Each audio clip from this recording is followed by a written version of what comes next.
চৌঠা মে থেকে 4ঠা জুন 1 মাস প্রচুর নাম বাংলা রাজনীতিতে এসছে। মমতা বন্দ্যোপাধ্যায়, অভিষেক বন্দ্যোপাধ্যায়, শুভেন্দু অধিকারী, শ্রমিক ভট্টাচার্য, এইসব নাম এই মুহূর্তে আর এইসব নাম নিয়ে কোনো চর্চা হচ্ছে না। একটা নাম নিয়ে চর্চা হচ্ছে, যার নাম হচ্ছে ঋতব্রত ব্যানার্জি। অদ্ভুত ব্যাপার। হঠাৎ করে ঋতব্রত ব্যানার্জি, মানে বিভিন্ন ভাবে ঋতব্রত ব্যানার্জির নাম লাস্ট কয়েক বছরে বিভিন্ন কারণে সামনে এসছে, কিন্তু হঠাৎ করে মানে বিরোধী দলনেতা হয়ে ওঠা, গেম চেঞ্জার হিসেবে, গেম চেঞ্জার। এবং মানে তৃণমূলের যদি ইতিহাস লেখা হয় কখনো, তাহলে তৃণমূলের যে ভাঙন সেটা পরে রিভাইভ করবে কিনা সেটা অন্য কথা, কিন্তু এই রকম লেভেলে একটা ভাঙনে সেখানে যে মুখটা সবার আগে দেখা যাবে তার ভাঙনের অনুঘটক হিসেবে মানে একদম মুখ হিসেবে ঋতব্রত ব্যানার্জি। কে ঋতব্রত ব্যানার্জি, কিভাবে এলো? মানে এই যে তুই এতদিন ধরে এই রাজনীতির সঙ্গে, এই ভোটের সঙ্গে যুক্ত আছিস পুরো সিস্টেমটার সাথে, আমি জানতে চাইবো তোর কেন ঋতব্রত ব্যানার্জির নাম কখনো শুনিনি। আজকে আমরা ঋতব্রত ব্যানার্জি নিয়ে আলোচনা করতে বাধ্য হচ্ছি। তো এই ঋতব্রত ব্যানার্জিটা কে, সেটার আগে আমি বলবো যে welcome to our channel Bengal politics. Abhishek, সঙ্গে আমি রূপক। বিষয় হচ্ছে ঋতব্রত ব্যানার্জি কিভাবে চলে এলো ঋতব্রত ব্যানার্জি রাজনীতিতে এত। প্রথমে শুরুতেই আপনাদের একটা কথা বলি, সেটা হচ্ছে যে আমরা ভোটের সময় আমরা অত্যন্ত ফ্যামিলিয়ার ফেস, আপনারা রূপক এবং আমাকে রেগুলার দেখেছেন, কিন্তু ভোটের পরে আমরা একটা কার্যত বিরতি নিয়েছিলাম, এবং এই বিরতির কারণটা হচ্ছে বাংলার রাজনীতির পট পরিবর্তন। যে বিষয় নিয়ে আজকে আমরা আলোচনা করছি সেই কারণে আমরা আবার ফিরে আসতে বাধ্য হয়েছি, যেহেতু ব্যাপারটা খুব ইন্টারেস্টিং দিকে গেছে। তো এই সিচুয়েশনে ঋতব্রত বন্দ্যোপাধ্যায় কেন এতটা গুরুত্বপূর্ণ নাম হয়ে উঠেছে, দেখুন একটা জিনিস আপনাকেও বুঝতে হবে, সেটা হচ্ছে যে বাংলার রাজনীতি বলে নয়, ভারতবর্ষের রাজনীতিতে অনেক সময় অনেকে এরকম মানে কার্যত অনুঘটক হয়ে ওঠে, হঠাৎ করে বাজারে ভেসে ওঠে এবং অনেক অঙ্ক ভেঙে চুরে একাকার করে দেয়, নতুন একটা সমীকরণ তৈরি করে। ঋতব্রত বন্দ্যোপাধ্যায় ঠিক সেই রকম একটা নাম। দেখ, অনেকেই বলছেন যে ঋতব্রত বন্দ্যোপাধ্যায় আসলে হঠাৎ করে ভেসে ওঠা একটা সামান্য একটা বুদবুদ ছাড়া আর কিছু নয়। তিনি ভেসেছেন ঠিকই, আবার জলে মিলিয়ে যাবেন, এটা অনেকে বলছেন। এটা ভবিষ্যৎ হয়তো বলবে যে আসলে কি হতে চলেছে, কিন্তু একটা লজিক তো অস্বীকার করা যাবে না। বুদবুদ যখন ভেসে উঠেছে এবং সেই বুদবুদের চেহারা যখন এতখানি বড় হয়ে উঠেছে, একটা বড় সড়ো আধার যখন নিচে, তখন চর্চা তো তাকে নিয়ে করতেই হবে। বুদবুদ বললে হবে না, তাকে সেও বলতে হবে, কারণ মমতা ব্যানার্জিকে একেবারেই তাই। রাজ্যে যখন বদল হলো তখন আমরা কি ভেবেছিলাম? আমরা ভেবেছিলাম শুভেন্দু অধিকারীর সামনে আসবেন, এসছেন। আমরা ভেবেছিলাম শ্রমিক ভট্টাচার্য একই সঙ্গে শুভেন্দু অধিকারীর সঙ্গে কাঁধে কাঁধ মিলিয়ে লড়াই করবেন, তিনি মুখ্যমন্ত্রী পাবেন, কিন্তু শুভেন্দু অধিকারীও একই সঙ্গে বাংলার রূপকার হিসেবে, বাংলার নতুন করে গঠনকারক হিসেবে, বা যাকে আমরা বলি মানে গঠন শৈলীর, তার মধ্যে একটা ছাপ আমরা দেখবো, এবং সেটা আমরা দেখতেও পাচ্ছি, তাই তো? ব্যবসা বাণিজ্য বিভিন্ন ক্ষেত্রে একটা দিক। একই সঙ্গে ওদিকে ধর দিলীপ ঘোষ আছেন, ওদিকে আরো বেশ কিছু নাম উঠে এসছেন যারা মানে বিজেপির রাজনীতিটাকে যারা সামনে এগিয়ে নিয়ে যাচ্ছে। এটা তো স্বাভাবিক, এটা মানে খুব বাস্তব একটা বিষয় আর কি। এটা তো পরিবর্তনের সঙ্গে খুব সামঞ্জস্যপূর্ণ। একই রকম ভাবে ঠিক একই সঙ্গে আমরা এই আশঙ্কা, যেটা আমরা করিনি সেই আশঙ্কাটা আমরা ভেবেছিলাম যে 80টা এমএলএ যাদের, সেই 80টা বিধায়ক নিয়ে মমতা বন্দ্যোপাধ্যায় বিরোধী নেত্রী হিসেবে একটা বিস্ফোরক জায়গায় এসে দাঁড়াবেন। তিনি বরাবরই বিরোধী নেত্রী হিসেবে মানে ওয়েল এস্টাবলিশড নেম বাংলার রাজনীতিতে, সব বাংলার রাজনীতি বলবো না, ভারতবর্ষ তাকে কিন্তু এইভাবেই গ্রহণ করেছে। একদম। এবং সেই পরের দিন নেমেও পরের দিন থেকেই রাস্তায়, উনি তো ভোটের সময় থেকেই যে না এটা আমি পদত্যাগ করবো না, আমি এটা তিনি হাইকোর্টে চলে গেলেন। হ্যাঁ, গিয়ে উনি ওখানে গিয়ে তিনি নিজের মতো করে মমতা ব্যানার্জি যেরকম রাজনীতি করেন সেটা ঠিক আছে। পরিবর্তনের গল্পটা কোথায়? হঠাৎ করে মমতা বন্দ্যোপাধ্যায়, অভিষেক বন্দ্যোপাধ্যায় এদের নিয়ে চর্চা হবে, হ্যাঁ, খানিকটা চাপে থাকবেন এনারা, এ তো মোটামুটি এক্সপেক্টেড ছিল। কিন্তু এই পুরো গেমটাকে একা ঘুরিয়ে দিল ঋতব্রত বন্দ্যোপাধ্যায় নামে একজন রাজনৈতিক নেতা, যিনি কার্যত এই প্রথমবার এই ইলেকটরাল একটা সিস্টেমে প্রথমবার নামলেন এবং জিতলেন উলুবেড়িয়া থেকে। শুধু তাই নয়, তার পেছনে একটা বাম ইতিহাস রয়েছে বিশাল বড়। মজার ব্যাপার হচ্ছে তিনি গোটা তৃণমূল দলটাকে কার্যত বিটিং করে দিলেন, এবং এ টিম হিসেবে ঋতব্রত বন্দ্যোপাধ্যায় এবং কয়েকজন উঠে এলেন। হ্যাঁ, একদম। মানে অদ্ভুত বিষয়টা, একদম। তো এই সিচুয়েশন কিন্তু বাংলা রাজনীতি কখনো দেখেনি। সেটা কেন ঋতব্রত বন্দ্যোপাধ্যায় এই জায়গাটা করতে পারলেন, এর পেছনে বেশ কয়েকটা লজিক আমার মনে হয়েছে। মানে কাজ করতে গিয়ে, মানুষের সঙ্গে কথা বলতে গিয়ে, বিভিন্নভাবে চর্চা করতে গিয়ে আমার কয়েকটা জিনিস মনে হয়। সেটা হচ্ছে, প্রথম কথা হচ্ছে যে তৃণমূলের অন্দরে কোনোদিন তৃণমূলের গ্রিপ শক্ত ছিল না। কেন সব এতদিন কেউ তুই বলবি তাহলে বিদ্রোহ করলো না কেন? করলো না, তার কারণ হচ্ছে যে যেহেতু ক্ষমতা হাতে, যেহেতু শাসক দল তৃণমূল, ফলে তৃণমূলের ছাতায় থাকা অন্যান্য ছোট চারা গাছেরা যারা ধীরে ধীরে একটু একটু বড় হয়েছিল, তারা ভেবেছিল যদি ছাতাটা সরে যায় বটগাছের তলা থেকে অ্যাটাক করা যাবে, এক্স্যাক্টলি বটগাছের যদি থেকে যদি সরে আসি তাহলে নিজেদের গাছ হিসেবে প্রতিষ্ঠা করা যাবে না। সেই কারণেই কিন্তু এরা কোনো অবস্থাতেই বিরোধিতা করেননি। কিন্তু যখন দেখলেন যে বটগাছটাই কার্যত সমূলে উৎপাটিত, এই পরিস্থিতিতে কিন্তু আমরা নিজেরা গাছ হয়ে উঠতে পারি, তার একটা সম্ভাবনা, তার একটা সোনালী ঝলক এবং তার একটা দরজা খোলা শুরু হয়ে গেছে। এই পরিস্থিতিতে যখন বিদ্রোহের জায়গাটা শুরু হলো কোনখান থেকে না, ওই সই কেলেঙ্কারি থেকে, যে বিধানসভায় কে হবেন বিরোধী দলনেতা, উপদলনেতা, মুখ্য সচেতক, এই মানে বিরোধী দলের সচেতক, এই যে কারা কে হবেন, এইটা যখন ঠিক হলো তখন দেখা গেল কালীঘাটে একটি বৈঠক হয়। সেই বৈঠকে উপস্থিত নেই, অভিযোগ তাই উপস্থিত নেই, যে কারণে যে কারণে সিআইডি তদন্তে নেমেছে, উপস্থিত নেই এমন লোকজন সই করেছেন।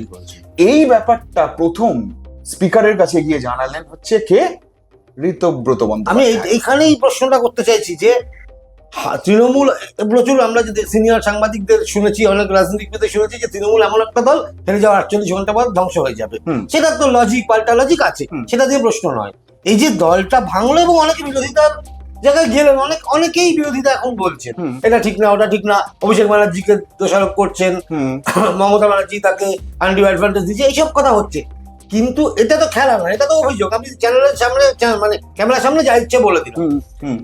ও যে গেম চেঞ্জারের কাজটা করলো, যেটা তুই বললি যে তৃণমূল, মমতা ব্যানার্জি তৃণমূলকে কার্যত বিটিং করে দিন, নাল অ্যান্ড ভয়েড করে দিন, এই জায়গাটায় এইখানেও স্পেশালিটিটা কি? স্পেশালিটিটা এখানে ঠিক এই লজিকটার উপরেই পুরো খেলাটা দাঁড়িয়ে রয়েছে। লজিকটা কি? এই যে তোকে বললাম না যে বটগাছের তলায় থাকা বিভিন্ন ছোট ছোট চারা গাছ যারা ধীরে ধীরে একটু একটু করে মাথা তুলছিল, কিন্তু কখনো বিরোধিতার জায়গায় তৈরি হয়নি, কিন্তু তাদের মধ্যে একটা উষ্মার জায়গা ছিল। যে মুহূর্তে মুখ্যমন্ত্রী শুভেন্দু অধিকারী জানিয়ে দিলেন নবান্ন থেকে বসে যে দুজন বিরোধী দলের দুই বিধায়ক যারা আসলে এই অভিযোগটা করেছেন, তাদের নাম জানিয়ে দেওয়া মাত্র সঙ্গে সঙ্গে তারা পার্টি থেকে এক্সপেল হয়ে গেলেন। হ্যাঁ, দুজন, ঋতব্রত বন্দ্যোপাধ্যায় এবং সন্দীপন সাহা। এই এক্সপেল হওয়ার অনেক আগে থেকে কিন্তু একটা গেম তৈরি শুরু হয়ে গেছিল।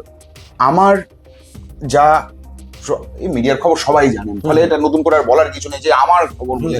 হ্যাঁ, এইটার দিকে যে পরিস্থিতিটা গড়াবে, এটা ঋতব্রত বন্দ্যোপাধ্যায় অনেক আগেই আঁচ করেছিলেন, এবং গড়াবে আঁচ করেছিলেন বলেই কিন্তু, বা কোথাও কোথাও কেউ কেউ বলছেন যে গড়ানো হবে, এইটা আজ অনেকে, মানে এটাও আজ অনেক আগে করেছিলেন বলে খেলা সাজাতে শুরু করেছিলেন। যে বিক্ষুব্ধ মানুষজন, যারা আসল তৃণমূল কোটানকোট যেটাকে বলা হচ্ছে, সেই মানুষজন, মানে টোটাল 60 জন বিধায়ক আর কি, মানে আসলে তো 58 জন বিধায়ক আর 2 জন বহিষ্কৃত। তো এই 60 জনের যে পুলটা, এই 60 জন পুলের মধ্যে কিন্তু ম্যাক্সিমাম লোকজনই, তারা কিন্তু প্রত্যেকেই, দেখ মমতা বন্দ্যোপাধ্যায়, আমি এই জিনিসটার উপর না বিশ্বাস করি না ইন দ্যাট সেন্স, আমি খুব সত্যি কথা তোকে বলছি যে আমি মমতা বন্দ্যোপাধ্যায়কে নেত্রী হিসেবে মেনে নিচ্ছি। এটা ডেফিনেটলি একটা খেলার একটা অভিষেকের উপর রাগ আছে, আমি মমতা বন্দ্যোপাধ্যায়, ব্যাপারটা ওইরকম না, উনি থাকবেন, উনি আইদার আছেন অথবা নেই। এক্স্যাক্টলি, আমি তোকে মানি অথবা না মানি, তোর সঙ্গে মাঝে মাঝে এরকম হয় না। হ্যাঁ, এবার ফলে এইটা আমার, এটা যেটা বলা হচ্ছে, যেটা প্রচার করা হচ্ছে, আসলে এটা একটা অবয়ব তৈরি করে রাখা হয়েছে। এই অবয়বের পেছনে নিশ্চিতভাবে অভিষেক বন্দ্যোপাধ্যায় রয়েছেন। অভিষেক বন্দ্যোপাধ্যায়কে সরিয়ে দেওয়াটা মূল এবং প্রাথমিক কাজ ছিল এদের। সেটার জন্যই এত লড়াই, এত চেষ্টা। যে মুহূর্তে এই খেলাটা পরিষ্কার হয়ে গেল যে পরিস্থিতি ঘুরতে পারে, 60 জন লোকজন, মানে দক্ষিণ কলকাতা, উত্তর কলকাতার বেশ কিছু জায়গায় এদের মধ্যে, এই 60 জনের মধ্যে কিন্তু অনেকের সঙ্গে বৈঠক হয়েছে।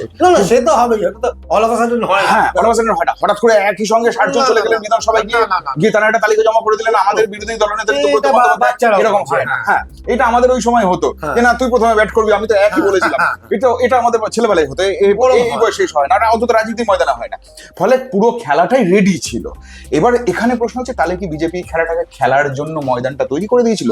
এর উত্তর হ্যাঁ হতে পারে, এর উত্তর নাও হতে পারে। এটা বিজেপির তরফ থেকেই বিজেপি এটা বলতে পারবে, কারণ যেখানে আমাদের পক্ষে সাংবাদিক হিসেবে স্পেকুলেটিভ নিউজের উপর ভরসা করতে পারা যাবে না। এক। 2 নম্বর হচ্ছে যে কেন বিজেপিকে এই ব্যাপারটাতে কেন বলা হচ্ছে যে হ্যাঁ বিজেপির একটা ডেফিনেটলি এখানে একটা ইন্ধন রয়েছে, কেন বলা হচ্ছে তার কারণ হচ্ছে মহারাষ্ট্র মডেলটা, যেহেতু একনাথ সিন্ধেদের ওই একদম। ঘটনাটা ঘটেছে, হ্যাঁ ঠাকরেদের ওটাকে হ্যাঁ শিবসেনা ভেঙে একদম, উদ্ধব ঠাকরে বেরিয়ে গেল এখান থেকে, একনাথ সিন্ধে। এইখানে রাজনীতির একটা ইন্টারেস্টিং খেলা আছে।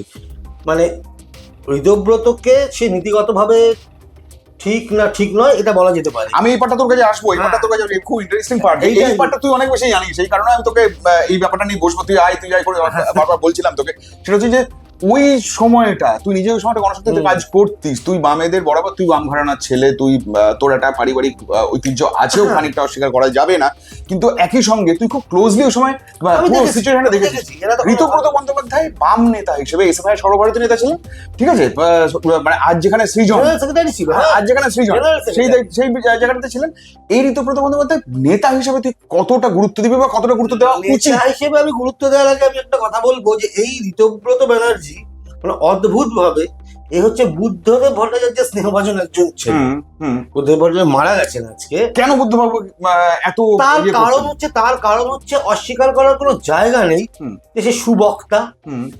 তার বিভিন্ন বিষয়, যে বিষয়গুলোতে রাজনীতি করতে গেলে যে বিষয়গুলো পড়াশোনা করতে হয় তার উপর তার অত্যন্ত ভালো দখল আছে। 3টে ভাষাতে নাকি কথা বলতে 3টে পারে, ভাষাতেই কথা বলতে পারে। এবং আরো তোকে মানে এর কথা বলছি যে এটা জানে, অনেকেই জানে হয়তো, যে রাজ্যসভার যে এমপি করা হয়েছিল ওর কিন্তু মাত্র 30 বছর বয়স তখন, মাত্র 30 বছর বয়স, এবং তখন কিন্তু কন্টেন্টার অনেকে ছিলেন যাকে পাঠানো যেতে পারতো, এবং তার থেকে মানে ঋতব্রত বন্দ্যোপাধ্যায় থেকে যোগ্য অনেকে ছিলেন, এবং হি ইজ সাকসেসফুল। কারণ কেন বলছি, ও তো ভালো বক্তব্যটা রাখতো, বক্তব্যটা তুলে ধরতে পারতো। ও ভেতরে সিপিএম কে এক্সপেল করেছিল নীতিগত কারণ, তার মধ্যে সবই তো অভিযোগ। হ্যাঁ, এবার আয় ব্যয় হিসেব গরমিল, ওর আয় এবং ওর ব্যয়, কিছু খবর বাইরে চলে যাওয়ার, বিভিন্ন রকম অভিযোগ বিভিন্ন সময় সিপিএম নেতারাই বলেছে। আমরা অ্যাপেল ওয়াচ এর মধ্যে হ্যাঁ ঘুরে ফিরে আসছে খবরগুলো, সে একটু মানে বিলাসী, বইভাবে থাকতে পছন্দ করে, এগুলো তো আলাদা ব্যাপার। কিন্তু একই সঙ্গে বুদ্ধদেব ভট্টাচার্য স্নেহভাজন হওয়া, আমি জানি না মানে এই ওয়ার্ডটা আমি বলছি, বুদ্ধদেব ভট্টাচার্য কিন্তু এমন একজন মানুষ ছিলেন, প্রচন্ড সৎ, আজকে মানে সবই সব ঠিক আছে, কিন্তু বুদ্ধদেব ভট্টাচার্য কিন্তু একই সঙ্গে একটা উচ্চ শিক্ষিত মানুষের সঙ্গে তার কথা বলতে, আড্ডা মারতে, তিনি সাধারণ মানুষের কথা বলতেন, কিন্তু ওই ধরনের মানে বুদ্ধদেব ভট্টাচার্য যার সাথে সময় কাটাচ্ছেন তার মধ্যে কিছু বেস থাকতে হবে, বুঝতে পেরেছি। তো তার প্রিয় মানুষ সে এক্সপেল হয়ে গেল, মনে হলো রাজনীতি মানে একদম আদ্যন্ত একটা বামপন্থী মানসিকতার ছেলে যখন এক্সপেল হয়ে যায়, সে কিছুদিন বাইরে, হঠাৎ করে সে চলে এলো এবং শেষ মতো সিআইডি একটা তদন্ত করছিল, ওই সময় ইয়ে ছিল যে একটা মহিলা বিষয় ছিল। কথা বলি যে এই যে অল ইন্ডিয়া রাজনীতিতে আমি জানি না কার সাথে কার কি সম্পর্ক, যে যার সাথে আমি নিশ্চিত ভাবে বলতে পারি অন্তত সামনে আসেনি কেউ, যদি ভেতরে ভেতরে তার সঙ্গে খুব ভালো দোস্তি হয়, সচিন তেন্ডুলকর রাজ্যসভার এমপি ছিলেন, সচিন তেন্ডুলকরের সাথে কিন্তু ঋতব্রতর খুব ভালো সম্পর্ক, সেও রাজ্যসভার এমপি। তো আমি বলছি সচিনের সাথে কথা বলতে গেলে তো তোকে সচিন সম্পর্কে জানতে হবে, হঠাৎ করে গিয়ে তো মানে কেউ ভালো আছেন ঠিক আছে ওরকম তো নয়। এবং বিভিন্ন সময় কাগজে বিভিন্ন মানে স্টোরি বেরিয়েছে, ঋতব্রত বলেছে সচিন সম্পর্কে, ও জিজ্ঞেস করেছে তুমি এটা কেন করেছো, সচিন তাকে উত্তর দিচ্ছে, তার মানে তার ভেতরে কিছু গার্ডস আছে, তার কিছু পার্টস আছে, তার কিছু পড়াশোনা আছে, রিসার্চ ওয়ার্ক আছে। আমি ঋতব্রত এমনি রিলসে শুনছিলাম যে ওর কোনো বন্ধুরা কাজ মানে প্রফেসর আছে, রিসার্চ করে লন্ডনে, অক্সফোর্ডে না কেমব্রিজ, অক্সফোর্ডে বোধহয়, সেখান থেকে যে জীবনানন্দ দাশের কবিতা, তার যে রূপসী বাংলার যে ব্যাখ্যা, শিক্ষাটাকে তো আমি অস্বীকার করতে পারবো না। এই জন্য গেম চেঞ্জিং এর জন্য শুধুমাত্র এমন একটা জায়গা থেকে গেম চেঞ্জিংটা করার জায়গা ধরা হচ্ছে যে যেখান থেকে কিন্তু ওই অঙ্ক, ওই ফর্মুলা সেই কাজটা করতে পারবে, মানে এমন কেউ না।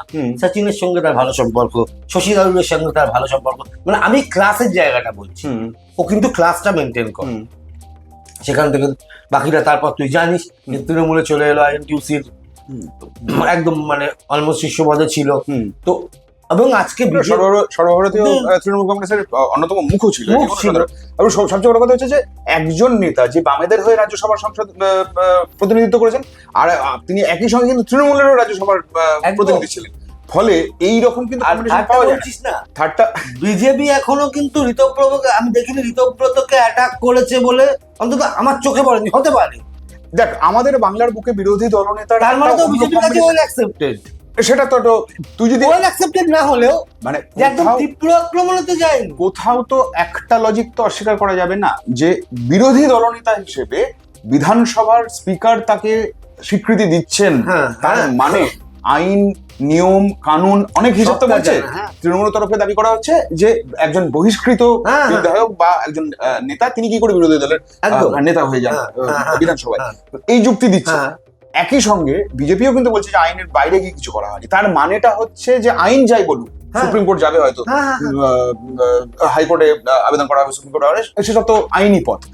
কিন্তু কথা হচ্ছে যে একটা লোক, একটা ঋতব্রত বন্দ্যোপাধ্যায় বয়স কত হবে এখন? 42-43 বছর বয়স একদম হবে? না, না বেশি, ঋতব্রত হচ্ছে বেশি মানে খুব বেশি না, 47 কি 48, 47-48, মানে অলমোস্ট আমাদের কন্টেম্পোরারি। একদম। তো এই পরিস্থিতিতে যখন একটা লোক, মানে তুই যেটা যে পয়েন্টটা তুলি যে বিজেপি কিন্তু বিরোধিতা করছে না, হুম। বিজেপি বিরোধিতা করার প্রসঙ্গ এখনো কিন্তু আসেনি, এক। আর 2 নম্বর হচ্ছে যে তুই যদি বলিস যে হোয়াট ইজ তোর বিধানসভায় বিরোধী দলনেতা আসলে কারা, হ্যাঁ, হ্যাঁ, লিডার অফ অপোজিশন, হ্যাঁ, এলওপি, হ্যাঁ, হ্যাঁ। হ্যাঁ, বিধানসভার অ্যাঙ্গেলে আমরা যদি হ্যাঁ, রাজি হ্যাঁ, LP, হ্যাঁ। আমরা কাদের কাদের দেখেছি? আমরা আব্দুল মান্নানকে দেখেছি, আমরা সেই অর্থে আমরা শুভেন্দু অধিকারীকে হ্যাঁ, দেখেছি, হ্যাঁ, হ্যাঁ। আমরা মানে আমি এই লাস্ট কয়েকটা টার্মে কথা হ্যাঁ, বলছি। হ্যাঁ। এখন আমরা সূর্যকান্ত মিশ্রকে দেখেছি। সূর্যকান্ত মিশ্রকে দেখেছি। আমরা এখন সেই পরিস্থিতিতে আমরা এখন দেখছি কাকে? না, ঋতব্রত বন্দ্যোপাধ্যায়কে। দেখ, একটা ব্যাপার এ নিয়ে কোনো দ্বিমত নেই, ঋতব্রত বন্দ্যোপাধ্যায় বিরোধী দলনেতা হিসেবে মানুষ কতটা গ্রহণ করবে সেটা সময় বলবে। জননেতা হবে কিনা সময় বলবে, কিন্তু বিধানসভার মধ্যে যে নেতৃত্ব, বিধানসভার মধ্যে যেভাবে নেতৃত্ব দিতে হয়, যেভাবে বক্তব্য রাখতে হয়, এটা কিন্তু ঋতব্রত পারবে। এবং শুরুটা কিন্তু এটা প্রমাণ করে দিচ্ছে একদম। যে জননেতা হতে পারবে কিনা আমি জানি যে না। 58 জন নেতা ঋতব্রত বন্দ্যোপাধ্যায়কে সাপোর্ট করেছে, তারা সেই সব senior নেতা। আমি এইটাই বলতে চাইছি, বাচ্চা ছেলেদের নিয়ে করে। হ্যাঁ, সেই 58 জন নেতার মধ্যে কিন্তু এমন এমন নাম রয়েছে যারা হ্যাঁ। কিন্তু 70 বছর বয়স যাদের, হ্যাঁ। হ্যাঁ, 60-এর উপর বয়স যাদের। তো ফলে তারা কেন ঋতব্রত বন্দ্যোপাধ্যায়কে গ্রহণ করেছেন তার কারণ হচ্ছে লিডিং কোয়ালিটিটা তার মধ্যে নিশ্চয়ই আছে। এবার এই পরিস্থিতিতে দেখ, জননেতা হওয়া আর বিরোধী না, দলনেতা সেটা আমি হওয়া বলছি না। সবসময় দুটো যে এক জিনিস তা না। না। এবার না তো। তুই আমরা যেহেতু গত 5 বছর যেহেতু শুভেন্দু অধিকারীকে হ্যাঁ। দেখেছি, এবং শুভেন্দু অধিকারীর মধ্যে তো একটা অ্যাগ্রেসিভ পলিটিক্স আছে, বিষয়। কোনো সন্দেহ নেই। মানে আমি বিষয়। বিরোধী দলনেতা বিষয়। যে মুখ্যমন্ত্রী শুভেন্দু অধিকারীর কথা বলছি না, কিন্তু ফলে এই যে অ্যাগ্রেশন, সেই অ্যাগ্রেশনটা কতটা আমরা ঋতব্রত বন্দ্যোপাধ্যায়ের মধ্যে দেখতে পাবো সেটা তো সময় বলবে। কিন্তু এই পরিস্থিতিতে দাঁড়িয়ে ঋতব্রত বন্দ্যোপাধ্যায় বাংলার বুকে নিশ্চিতভাবে গেম চেঞ্জার, এমনি কোনো সন্দেহ নেই। আর একটা পয়েন্ট আমার যেটা মনে হয় সামনের দিকে তাকিয়ে, যেটা আমরা যেহেতু কনফিউশনে রয়েছি, হ্যাঁ, সেজন্য আমি একদম বলছি, কনক্লুশনই দিতে হবে। আমার একটা পয়েন্ট মনে হয় যে ঋতব্রত বন্দ্যোপাধ্যায়ের ক্ষেত্রে একটা ব্যাপার খুব হবে, যেহেতু আসল তৃণমূল সিঙ্গেল কোট বা কোট আনকোট আসল তৃণমূল ব্লক এরা বলছে। তৃণমূল ব্লক বলে উঠে আসা, ফলে বিরোধী যদি দলনেতা হিসেবে নিজেকে যদি এস্টাবলিশ করতে হয়, তাহলে কিন্তু শুধুই বিধানসভার ওই 4 দেওয়ালের মধ্যে নিজেকে করলে হবে না। একদম। বিধানসভার কক্ষ এবার নয়। সেটা দেখতে হবে যে ঋতব্রত ওই 4 দেওয়ালটাকেই, মানে ও কি এটার জন্যই এটা করেছে, 4 দেওয়ালটাতেই হ্যাপি, তাহলে কিন্তু মানুষ, সেটা কিন্তু 2 মাসের মধ্যে পরিষ্কার হয়ে যাবে। হ্যাঁ, এবং তারপর এর জন্য কিন্তু 5 বছর অপেক্ষা করতে হবে না, না। হ্যাঁ, এবং আমি তোকে বলছি, রাজনীতিতে ইস্যু কিন্তু সবসময় তৈরি হচ্ছে, হবেই। এ তো হবে, এটাই তো চলমান বাস্তব। ফলে এই পরিস্থিতিতে দাঁড়িয়ে ঋতব্রত বন্দ্যোপাধ্যায় যদি সেই সমস্ত ইস্যুতে যদি রিয়াক্ট না করে, তাহলে কিন্তু ঋতব্রত বন্দ্যোপাধ্যায়কে বিরোধী দলনেতা হিসেবে কিন্তু মানুষই গ্রহণ করবে। হ্যাঁ, হ্যাঁ, একদম হ্যাঁ, একদম। তিনি যতই নির্বাচিত বিধায়ক হন, যতই তিনি হ্যাঁ। বাম, টেকেন ফর গ্রান্টেড এর কোনো জায়গা নেই। একেবারে তাই। আর এখন এবং পশ্চিমবঙ্গের মানুষ যে 58 জন তাকে সাপোর্ট দিয়েছেন, তারাই বলে তার যাবে। এগেইনস্টে আবার বিরোধিতা করে ফেলতে পারে। একদম। ফলে সেই আশঙ্কাও কিন্তু সেটা থেকে যাচ্ছে। প্রবল সম্ভাবনা আছে, প্রবল সম্ভব। কারণ যারা 20 জন হয়নি হ্যাঁ, তারাও তো আছে। মমতা ব্যানার্জি বলে একজন মানুষ তো এখনো আছে, রয়ে গেলেন তিনি কিন্তু তো ভালো পলিটিশিয়ান। হ্যাঁ, এবং হ্যাঁ। ভালো পলিটিশিয়ান না, তিনি কিন্তু অ্যাগ্রেশনের সবচেয়ে উপরে উপরে থাকেন, থাকেন। তাকে দিয়ে অ্যাগ্রেশনের উদাহরণ শুরু করতে হয়। আর যেটা 5 বছর আগে যেটা হয়েছিল তৃণমূলের জমানায়, যে একদম মানে সিপিএম তৃণমূল কংগ্রেস আর সিপিএম হুম। এরা একদম মুছে গেছিল। হুম। এখন তো মানে আমি তো ভোটের সময় আমরা আলোচনা করছিলাম না, যে খুব ইন্টারেস্টিং অনেকগুলো দল উঠে আসছে। Exactly. হুমায়ুন কবির উল্টে এখন মমতাকে বলছে যে আমার এখানে, হ্যাঁ, না, আমি বলছি সেটা তো হুমায়ুন কবিরের অভ্যেস আর কি, মানে নিজেকে সবসময় ভাসিয়ে রাখা। যাই এটা তো হোক, অভ্যেস। তার মানে অনেকগুলো অপশন তৈরি হচ্ছে। এই অপশনের মাঝে বিরোধী দলনেতা হিসেবে নিজেকে আপাতত স্বীকৃত করে ফেলা এটাই এবং নিজেকে আলটিমেটলি বিরোধী দলনেতা হিসেবে প্রতিষ্ঠা করে ফেলা, এটার মধ্যে কিন্তু আকাশ আমি পাতাল। ক্লারিফাই করে দিই একদম শেষে যে কেন ঋতব্রত ব্যানার্জিকে নিয়ে হয়তো আমাদের দর্শকরা ভাবতেই পারেন যে হঠাৎ করে ঋতব্রত ব্যানার্জি এমন কি না, তিনি তো টেকনিক্যালি কোট অ্যান্ড কোট বিরোধী দলনেতা। এক্স্যাক্টলি। তো একজন বিরোধী দলনেতা কি কেমন সেটা নিয়ে তো আলোচনা করার আমাদের তো চ্যানেলের একটা অবশ্যই। দায়িত্বের মধ্যে হ্যাঁ, পড়ে, অবশ্যই, নিশ্চয়ই। আপনাদের জানাটা দায়িত্বের মধ্যে পড়ে। এবার যে যার মতো ব্যাখ্যা করবে, কিভাবে ভাববেন সেটা আপনাদের ব্যাপার। সেইটা আমরা সবসময় আপনাদের উপরই ছাড়ছি, মানে ছেড়েও দিই। আমরা কখনো কনক্লুশন দিই না, আমরা কখনো মতামত দিই না, আমরা শুধু পরিস্থিতিটা তুলে ধরি। এক্স্যাক্টলি। আমরা হচ্ছি পলিটিক্যাল কমেন্টেটর। আমরা যা ঘটবে তার ধারা বিবরণী দেবো। আমরা আজকে ঋতুব্রত বন্দ্যোপাধ্যায় সম্পর্কে আমাদের কাছে যে খবর বা আমরা যা অ্যানালিসিস করে বুঝেছি আমরা সেটা আপনাকে বললাম। ফলে ওই পয়েন্টে এসে আমরা দুজনেই আবার দাঁড়াচ্ছি, বিরোধী দলনেতা কক্ষের মধ্যে নিজেকে স্বীকৃত করে ফেলেছেন, এস্টাবলিশড হয়ে গেছেন, কিন্তু বিরোধী দলনেতা শুধুমাত্র বিধানসভার কক্ষে নন, একদম তিনি আসলে নিজের পরীক্ষা দেবেন বিধানসভার বাইরে। সেই পরীক্ষায় একদমই তাই, সেই পরীক্ষায় ঋতব্রত বন্দ্যোপাধ্যায় সাকসেসফুল হবেন কিনা সেটা ঋতব্রত বন্দ্যোপাধ্যায়কেই প্রমাণ করতে হবে। ফলে এবং তার জন্য খুব একটা সময়ও লাগবে না, আপনারা নিজেরাও সেটা চোখের সামনে দেখতে পাবেন হয়তো 2 মাস, 2.5 মাস, 3 মাসের মধ্যেই। ফলে অপেক্ষা রইল, আপনারা জানাবেন আমরা এই আলোচনা করলাম আপনাদের কেমন লাগলো। তাহলে দেখা হচ্ছে আবার পরের ভিডিওতে। আজকে এই পর্যন্তই, নমস্কার।